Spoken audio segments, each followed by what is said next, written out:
Hello everyone, welcome back to my channel Abhik arts. তো human figure ড্রয়িংয়ের আজকে এই মডেলটা আমি তোমাদের ড্রয়িং করে দেখাবো। আজকে এই যে পজিশানটা আছে সেটাই। তো বিভিন্ন দিন বিভিন্ন পজিশানে আমি ফিগার ড্রয়িং করি, হিউম্যান ফিগার।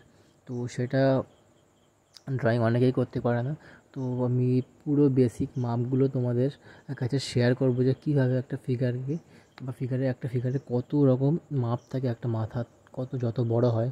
বা আমরা অনেকে একটা ভুল করে ফেলি যে ফিগারের মাথা অনেক সময় ছোট বড় করে ফেলি, এবং ফিগারের মাথা অনুযায়ী ফিগারের বডি অনেক সময় বড় হয়ে যায়, অনেক সময় ছোট হয়ে যায়, অনেক সময় একটা হাত বড় হয়ে যায় আর একটা ছোট হয়ে যায়।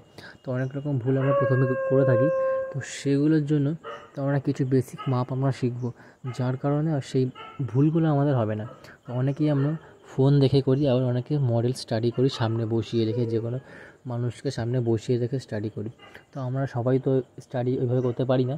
তো তোমরা যারা যারা পারো না, তোমরা প্রথমে অনেকে আমরা ফোন দেখে ফিগার ড্রয়িং প্র্যাকটিস করি, অনেকে সেটাকে সেই ফটোটাই আবার জেরক্স করে নিয়েও করি। তো অনেকে অনেক রকমভাবে আমরা তোমার স্টাডি করি, ড্রয়িং করি। তো তোমরা যারা যারা ফোন দেখে করছো, প্রথমে আমি তোমাদের বলবো, তোমরা সেটাকে যদি ভালো করে জেরক্স করে নাও, তোমাদের করতে বেশি সুবিধা হবে। কারণ জেরক্সে দেখতে সুবিধা হয় ফোনের তুলনায়, কারণ ফোনের স্ক্রিনটা ছোটো থাকে। তো তোমরা যদি জেরক্সও করে নাও, তাহলে তোমাদের আরও একটা সুবিধা হবে, তোমরা সঠিক যে মাপটা থাকে ফিগারে, সেই মাপটা তোমরা পেন্সিল দিয়ে নিতে পারবে, যে একটা ফিগারের মাথা কতটা বড় বা কোন পজিশনে ফিগারটা আছে তোমরা সেটা ভালোভাবে অবজার্ভ করতে পারবে এবং সেটা সঠিক মাপ নিতে পারবে। তো বলবো তোমরা জেরক্স করে নিয়ে যদি করো, তাহলে তোমাদের কাজ করতে সুবিধা হবে। সেটা ফিগার ড্রয়িং বা সেটা যে কোনো কম্পোজিশন ড্রয়িং বা রিয়েলিস্টিক পোর্ট্রেট পেন্সিল ড্রয়িং, যদি জেরক্স করে নিয়ে করো তোমাদের বা সবারই কাজ করতে সুবিধা হয়। তো তোমরা জেরক্স করতেও পারো বা ফোন দেখেও করতে পারো, তো যেটা তোমাদের ইচ্ছা। তো যাই করো না কেন, কিন্তু তোমাদের মাপটা কিন্তু সঠিক রাখতে হবে। তো কিছু মাপ আমি তোমাদের বলছি। আমাদের বডি তুলনায় আমাদের ফিগারের যে মাথাটা হয়, তো সেই তুলনায় আমাদের বডি হয় অনেকটাই বড়।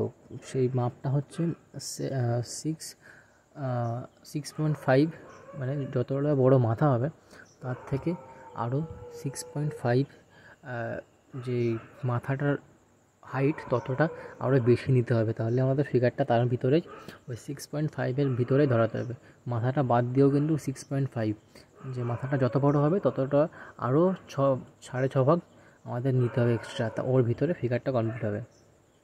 আর 6 ভাগ তোমরা 7 ভাগ নিতে পারো। 7 ভাগ ওয়েস্টার্ন কালচারে চলে আসে, আমাদের ইন্ডিয়ান কালচারে 5.5-6 ভাগ হয়। এই কথাটা আমি প্রায় বলে থাকি।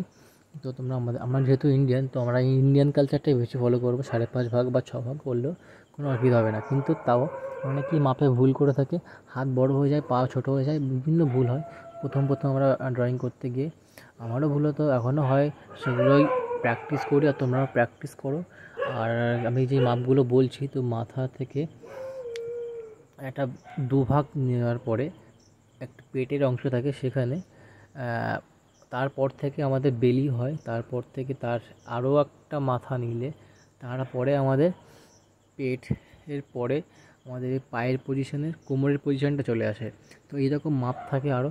সেই মাপটা আমি তোমাদের একদিন ফটো কোনো একটা ফিগারকে জেরক্স করে নিয়ে, ফিগার বলছি, মানে ফিগার তো থাকবে, সেটাকে ভালো করে জেরক্স করে নিয়ে সেদিন ভালোভাবে পুরো ক্লিয়ার করে দেবো।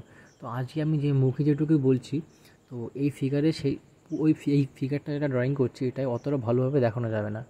তো আজকে এই ফিগারটা এই রকমভাবে ড্রয়িং করো তোমরা। তো নেক্সট ডে আরও বিভিন্ন পজিশনের ফিগার ড্রয়িং করার তোমাদের শেখাবো। তোমরা দেখতে পাবে ফিগার ড্রয়িং বিভিন্ন পজিশনে থাকে, সেগুলো কীভাবে করে। তো আজকে এই ফিগারটা এই কম্পোজিশন এইভাবে ছিল, তো এটাই তোমরা প্র্যাকটিস করো। আজকের জন্য এটুকুই। তো পরের ভিডিওতে অন্য একটা ফিগার নিয়ে, অন্য পজিশন নিয়ে সেটা করব। তো আজকে ড্রয়িংটা কেমন লাগলো অবশ্যই কমেন্ট করে জানাও। ভালো লাগলে অবশ্যই লাইক শেয়ার সাবস্ক্রাইব করো। দেখা হচ্ছে পরের ভিডিওতে।